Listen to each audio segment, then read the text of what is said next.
জয় মিষ্টি মায়ের জয়। বন্ধুরা দেখো, মাকে লক্ষ্মী রূপে সাজানো হয়েছে। ভগবতী তো একজনই, ওনার ভিন্ন ভিন্ন রূপ।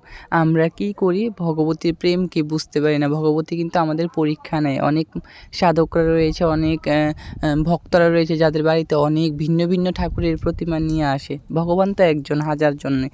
যে একের মধ্যে অধিক দেখার চেষ্টা করবে সেই ভক্তের মতো ভক্ত, এবং তার নিকটে সদা সর্বদা ভগবান থাকবে, এবং ভগবানের কাছে ওনার যেতে হবে না, ভগবানও ওনার কাছে আসবে। ভগবান আমাদের ভিন্ন ভিন্নভাবে পরীক্ষা নেয়।